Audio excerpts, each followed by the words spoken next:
Hello, my dear students. How are you all? I hope that you are happy, healthy, and fantastic. You are welcome to Symbolic Education.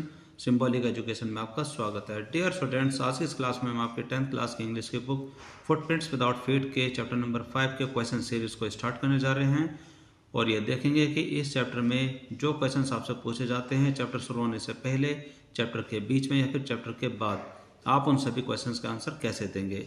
I hope कि आप सभी question को बड़े ध्यान से सुनेंगे और उनको सीखने की कोशिश करेंगे और साथ साथ आप अपने इंग्लिश को भी इम्प्रूव करने की कोशिश करेंगे। तो लेते हैं इसका पहला क्वेश्चन। सो डियर स्टूडेंट, जैसे कि आपने इस चैप्टर की स्टार्टिंग में देखा होगा कि आपके सामने यहाँ पर दो क्वेश्चन पूछे गए हैं जो कि read and find out column में दिए गए हैं, यानी कि पढ़े और इसमें पता लगाइए। तो इसमें जो पहला क्वेश्चन वो आपसे पूछेगा कि how did the invisible man first become visible, यानी कि अदृश्य व्यक्ति पहली बार दृश्य कैसे बना। तो इसमें जो इसका आंसर है इसमें आप इसमें लिखेंगे कि व्हेन द इनविजिबल मैन, कि जब इनविजिबल मैन यानी कि जो वह अदृश्य व्यक्ति था वो शूज, जब उसने पहली बार जूते पहने, एंड ओवरकोट, और जब उसने ओवरकोट पहना, and a wide brimmed hat, और बड़े किनारों वाली उसने टोपी पहनी, इन ए बिग लंदन स्टोर, कि जब वो सर्दी से बचने के लिए किसी लंदन स्टोर में चला गया था तो वहाँ पर उसने जूते पहने, ओवरकोट पहना और बड़े किनारों वाली एक बड़ी सी टोपी पहनी।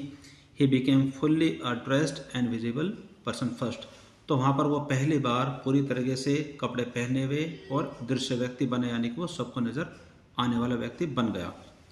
अब हम लेते हैं इसका question number second. Question number second में आपसे इसमें पूछा गया कि why was he wondering in the street, यानी कि वह गलियों में क्यों भटक रहा था। तो इसका आंसर में आप लिखते हैं कि ही, यानी कि जो इसमें जो हमारा मेन पात्र है यानी कि जो साइंटिस्ट है उसका नाम है ग्रिफिन।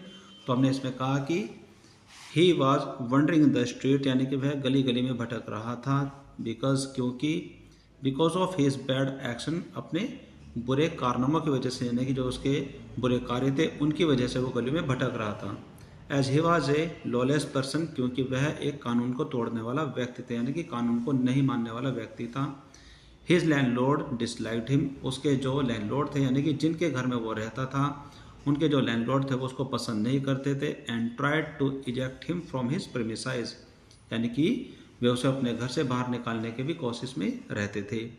आगे आप इसमें लिखते हैं कि Griffin wanted to revenge from him, और जो ग्रिफिन था यानी कि जो साइंटिस्ट था वो उसे बदला लेना चाहता था। सो इसलिए ही सेट फायर द हाउस, इसलिए उसने उस घर में आग लगा दी। तो ये तो कोई उसने अच्छा कार्य नहीं किया। आगे आप इसमें लिख सकते हैं कि to get out without being seen, यानी कि वहाँ से बिना नजर आए चले जाने के लिए he had to remove his clothes, उसे अपने कपड़े उतारने पड़े। देन, और तब, सो इसीलिए, इन रिजल्ट, इसीलिए परिणाम स्वरूप, he had to wander in the street, इसीलिए उसे गली गली में भटकना पड़ा। अब हम लेते हैं इसके कुछ ऐसे क्वेश्चन जो कि आपके चैप्टर के बीच में आपसे पूछे गए हैं, जो कि इसमें भी ये पॉइंट है कि रीड एंड फाइंड आउट, पढ़े और पता लगाइए। तो यहाँ पर जो पहला क्वेश्चन है इसमें आपसे पूछा गया कि why does Mrs hall find the scientist eccentric, यानी कि जो मिसेस हॉल थी, जो पादरी की जो वाइफ थी, उसे जो साइंटिस्ट है वो सन की क्यों नज़र आता है, यानी कि उसको ये साइंटिस्ट सन की क्यों लगता है। तो इसका आंसर में आप लिखते हैं कि Mrs hall finds the scientist eccentric, यानी कि मिसेस हॉल को जो वे साइंटिस्ट है यानी कि जो ये वैज्ञानिक है यह सन की नज़र आता है, यानी कि उसको सन की लगता है। Because of his uncommon appearance, क्योंकि उसकी जो उपस्थिति है वो सामान्य नहीं थी, उसकी असामान्य उपस्थिति की वजह से वह उसको सन की नज़र आता है। एंड, और स्ट्रेंज हैबिट, और उसकी जो अजीब गरीब जो आदतें थी उसकी वजह से वो उसको सन की नज़र आता है। आगे आप इसमें लिखते हैं कि she made every effort to be friendly with the scientist, कि उसने पूरी कोशिश की थी उस वैज्ञानिक के साथ मित्रवत होने की, यानी कि अच्छा व्यवहार करने की। बट, लेकिन, ही टोल्ड हर, लेकिन उसने उसको कह दिया, यानी कि साइंटिस्ट ने मिसेस हॉल को कह दिया, that he had no wish to be disturbed, क्योंकि वो डिस्टर्ब नहीं होना चाहता था इन हिज वर्क, अपने काम को लेकर वो बिल्कुल भी डिस्टर्ब होना नहीं चाहता था, उसे कोई दिलचस्पी नहीं है कि वो डिस्टर्ब हो जाए, एट ऑल, बिल्कुल भी डिस्टर्ब नहीं होना चाहता था। आगे आप इसमें लिखते हैं कि he had an irritable temper, और उसके अंदर इरिटेबल टेम्पर था, यानी कि जल्दी गुस्सा होने वाला एक स्वभाव था। अब हम लेते हैं इसका question number second. What curious episode, कौन सी विचित्र घटना ऑकर्स इन द स्टडी, यानी कि अध्ययन कक्ष में कौन सी विचित्र घटना घटती है। तो इसका आंसर में आप लिखते हैं कि the clergy man and his wife, पादरी और उसकी wife, heard the chink of money, यानी कि क्लर्जीमैन और उसकी वाइफ को पैसे की आवाज़ आई, being taken from the clergyman desk, जो कि उसके क्लर्जीमैन डेस्क से ली जा रही थी, यानी कि निकाले जा रहे थे, यानी कि पादरी के डेस्क से जो पैसे निकाले जा रहे थे उसकी आवाज़ क्लर्जीमैन और उसकी वाइफ को आ गई थी। But when they entered the study, लेकिन जब वे अध्ययन कक्ष में आए, दे फाउंड इट एम्प्टी, तो उनको यह कमरा बिल्कुल खाली नजर आया कि वहाँ पर कोई भी नहीं था। येट, फिर भी, they found that desk had been open, लेकिन फिर भी उनको जो डेस्क था यानी कि जो दराज था जिसके अंदर पैसे थे वह खुला हुआ मिला। And the house keeping money was missing, और वहाँ पर जो हाउस कीपिंग जो पैसे रखे थे वो गायब थे। अब हम लेते हैं इसका question number third. Question number third में आपसे पूछा है कि what other extraordinary things happen at the in, कि एक उस धर्मशाला में जहाँ पर ग्रिफिन जा करके 2 रूम किराए पर लेता है जिसके वो एडवांस पैसे भी देता है, तो वहाँ पर कौन कौन सी विचित्र घटनाएं घटती है। तो इसका आंसर में आप लिखते हैं, वन डे, एक दिन, the landlord and his wife, यानी कि जो वहाँ के जो मालिक थे और उसकी जो वाइफ थी, एंटर्ड हिज रूम, उसके कमरे में घुस जाते हैं, टू इन्वेस्टिगेट, ये पता लगाने के लिए, अबाउट हिम, उसके बारे में, इन हिज अब्सेंस, यानी कि उसकी अनुपस्थिति में उसके बारे में छानबीन करने के लिए लैंडलॉर्ड और उसके वाइफ उसके कमरे में घुस जाते हैं, जो कि कमरा उसने उस धर्मशाला में लिया हुआ था। ऑल ऑफ सडन, और अचानक ही Mrs hall heard a sniff close to her ear, और अचानक ही मिसेज हॉल अपने कानों के बिल्कुल नज़दीक किसी के सांस लेने की आवाज़ को सुनती है। यहाँ पर स्निफ का मतलब होता है सांस लेने की, जो सहसा की जो आवाज़ होती है वह उसको सुनाई देती है बिल्कुल अपने कानों के नज़दीक। ए मोमेंट लेटर, और अगले क्षण, the hat on the bed spot jumped up, कि जो हैट यानी कि जो बड़े किनारे वाली जो टोपी उस बेड पर रखी थी उसने अचानक जंप लिया, and hit against her face, और उसने जोर से उसके फेस पर आकर के वो चोट मारी, यानी कि उसके वाइफ के चेहरे पर आकर के वो टकराई। देन, और फिर, the bedroom chair jumped up, और फिर उसके बाद जो बेडरूम में रखी जो चेयर थी उसने भी जंप किया, यानी कि वो भी उछली, and hit against her leg foremost, और आगे से उसके पैरों में बहुत ज़्यादा चोट मारी। आगे आप इसमें लिखते हैं कि as she and her husband turn away, और जैसे ही वह और उसके पति दोनों मुड़े, इन टेरर, उस घबराहट में, the extraordinary chair pushed them both, यानी कि उस अजीब चेयर ने, यानी कि जिस चेयर में जान आ गई थी जो कि उछल करके उनके ऊपर हमला कर रही थी, उस अजीब चेयर ने उन दोनों को धक्का मार दिया आउट ऑफ द रूम, और धक्का मार करके उनको कमरे से बाहर भगा दिया। एंड देन, और फिर उसके बाद, slammed and locked the door, और फिर उसने दरवाजे को धक्का मार करके पूरे धड़ाम के साथ उसको बंद कर दिया और लॉक कर दिया। आगे हम इसमें देखते हैं थिंक अबाउट इट, यानी कि जो ये क्वेश्चंस हैं ये चैप्टर के खत्म होने के बाद आपसे पूछे जाते हैं, जिसमें जो पहला क्वेश्चन है वो आपसे पूछा गया कि Griffin was rather a lawless person, comment, यानी कि आपको इस पर कमेंट करने यानी कि अपनी टिप्पणी करनी है कि जो ग्रिफिन है वह कानून ना मानने वाला भी व्यक्ति था, यानी कि वो कानून को नहीं मानता था। तो इसका आंसर में आप लिखते हैं कि Griffin set fire to the house of the landlord, यानी कि जिस घर में वो रहता था उसके मालिक के घर में उसने आग लगा दी। Griffin set fire the house of his landlord, यानी कि उसने अपने मकान मालिक के घर में आग लगा दी थी। ही स्टोल वार्म क्लोथ, उसने गर्म कपड़े चोरी किए थे। शूज, जूते चोरी किए थे। And A hat from big London store, और एक बिग लंडन स्टोर से एक हैट, गर्म कपड़े और जूते चोरी किए थे। नेक्स्ट, और अगली बार, ही स्टोल बैंडेज, फिर उसने अगली बार वो पट्टी चोरी की थी। डार्क ग्लासेस, काला चश्मा चोरी किया हुआ था। फॉल्स नोज, और नकली नाक चोरी की थी। एंड बिग बशी साइड विस्कर, और बड़े बड़े झुरमुट वाली जो गलमुच्छे होते हैं उनको भी उसने चोरी किया था। एंड ए लार्ज हैट, और एक बड़े किनारे वाली टोपी भी उसने चोरी की थी। फ्रॉम ए शॉप, एक दुकान से। इन ड्ररी लेन, यानी कि ड्ररी लेन में जो वे दुकानें बनी हुई थी वहां से उसने सारी चीजें चोरी की थी। आगे इसमें आप इसमें लिखते हैं कि ही अटैक्ड द शॉपकीपर, फिर उसने दुकानदार के ऊपर हमला भी किया। To escape without being seen, यानी कि वहाँ पर बिना दिखे भाग जाने के लिए उसने दुकानदार के ऊपर हमला भी किया। ही रॉब्ड हिम, फिर उसने उसके पैसे भी लूट लिए। ऑफ ऑल द मनी, सारे के सारे पैसे उसके लूट लिए। He also stole the house keeping money from the clergyman's house, और जहाँ पर वो सराय में रहा था यानी कि पादरी की सराय में जो वहाँ पर रहा था उसके ड्रॉर में से, उसके डेस्क में से उसके सारे हाउसकीपिंग पैसे भी उसने चोरी कर लिए थे। आगे आप इसमें लिखते हैं कि दीज इंसिडेंट्स, ये सारी घटनाएं प्रूव, साबित करती हैं कि that Griffin was rather a lawless person, कि वह कानून ना मानने वाला व्यक्ति भी था, यानी कि वह कानून तोड़ने वाला व्यक्ति था जो कि कानून की बात नहीं मानता था। अगर वो मानता तो ये सारे अपराध वो बिल्कुल नहीं करता। तो क्वेश्चन नंबर 2 में आपसे पूछा गया कि how would you assess Griffin as a scientist, कि आप ग्रिफिन के बारे में क्या अनुमान लगाएंगे एक साइंटिस्ट के रूप में, यानी कि साइंटिस्ट के रूप में आप ग्रिफिन के बारे में क्या कहेंगे। तो इसका आंसर में आप लिखते हैं there is no blunt that Griffin was a great scientist, कि इसमें बिल्कुल भी शक नहीं है कि Griffin was a great scientist, कि वह बहुत ही महान वैज्ञानिक था।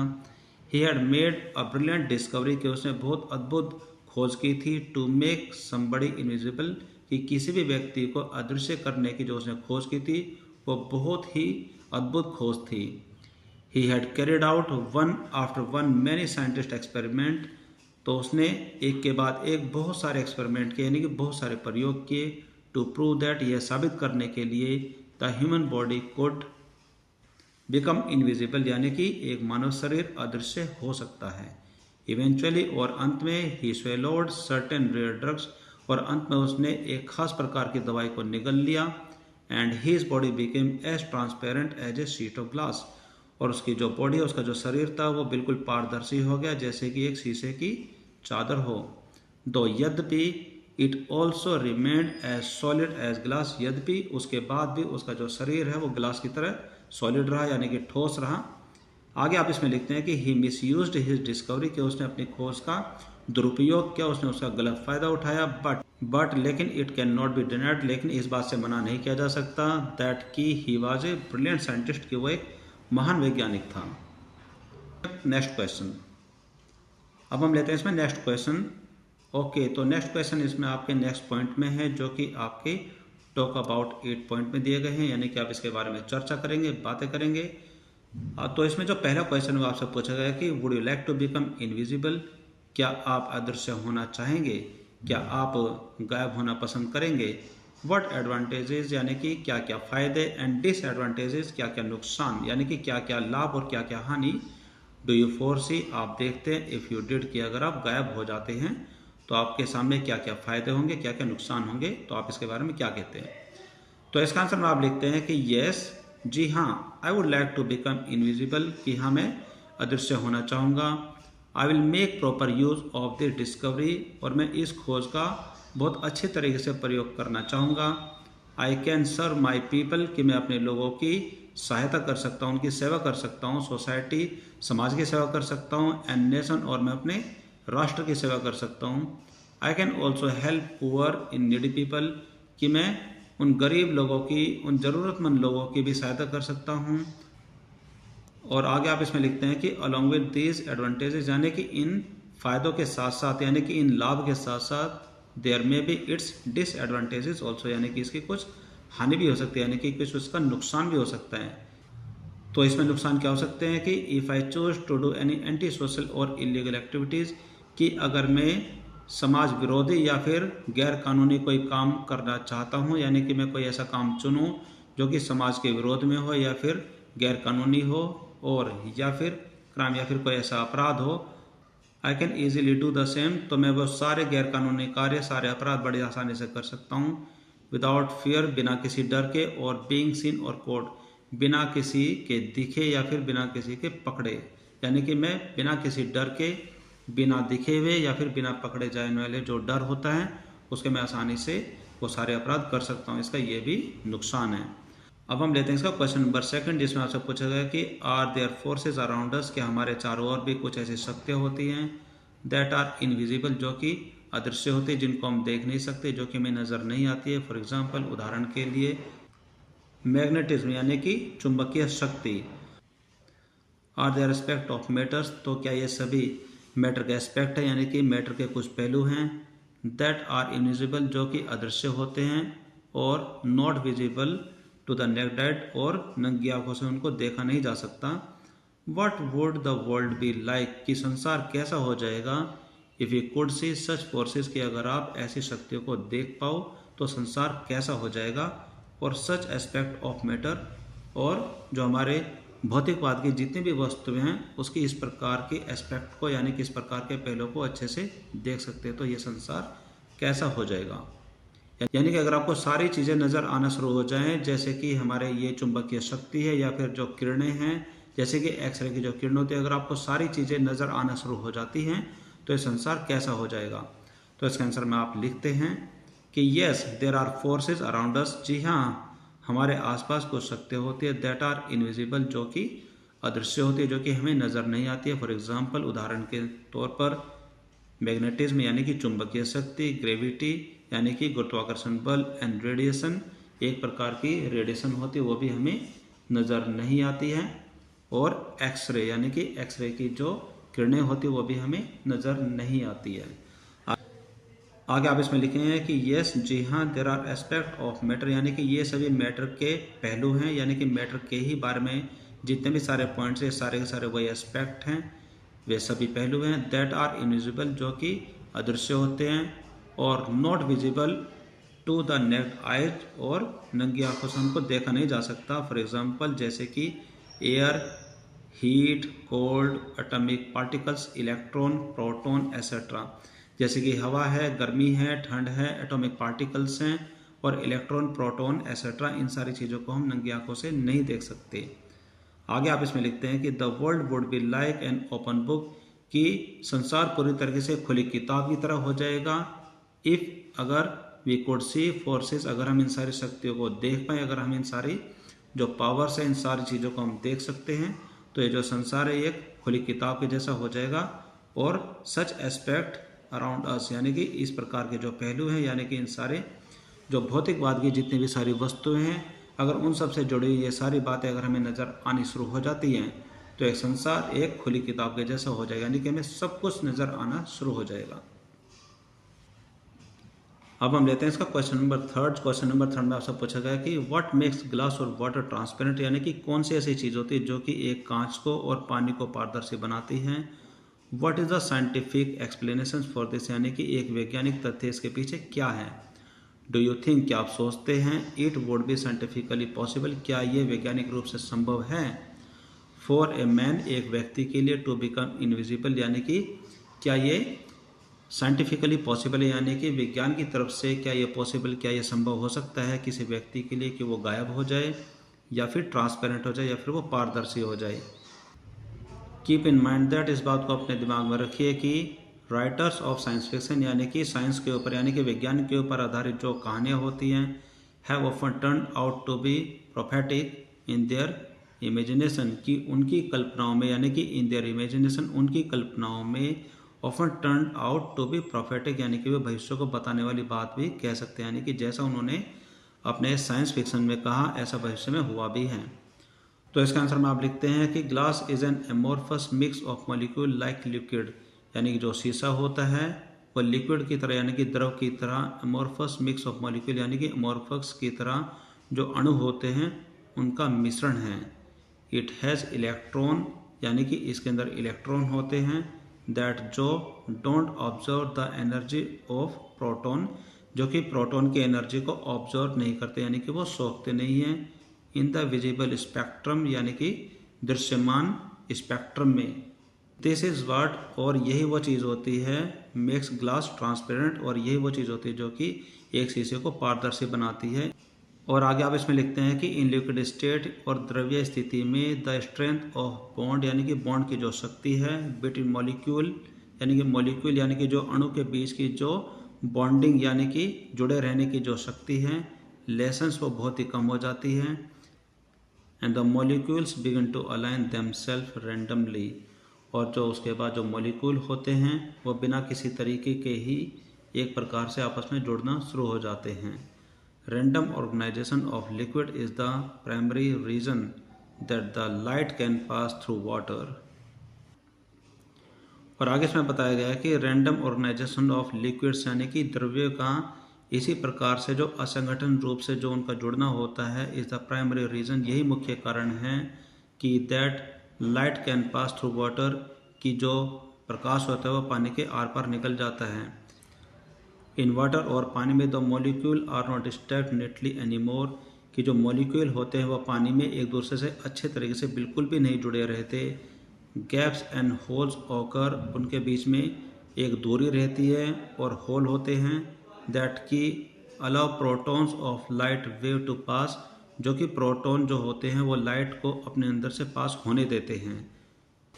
और आगे जैसा कि आपसे पूछा गया है कि क्या ये वैज्ञानिक रूप से संभव होगा कि एक व्यक्ति गायब हो जाए, तो इसका आंसर में आप लिखते हैं कि नहीं, आई डोंट थिंक, कि मैं ऐसा नहीं सोचता हूँ कि it would be scientifically possible, कि ये वैज्ञानिक रूप से संभव होगा फॉर ए मैन, एक व्यक्ति के लिए, टू बिकम इनविजिबल और ट्रांसपेरेंट, कि वो अदृश्य हो जाए या फिर वो पारदर्शी हो जाए, कि ऐसा संभव बिल्कुल भी नहीं होगा, मैं ऐसा नहीं सोचता हूँ। वेल माय डियर स्टूडेंट्स, आज की क्लास में आपने देखा कि हमने आपके 10th क्लास के इंग्लिश की बुक फुटप्रिंट्स विदाउट फीट के चैप्टर नंबर 5 के क्वेश्चन आंसर्स को हैंडल किया, जिसका नाम है फुटप्रिंट्स विदाउट फीट।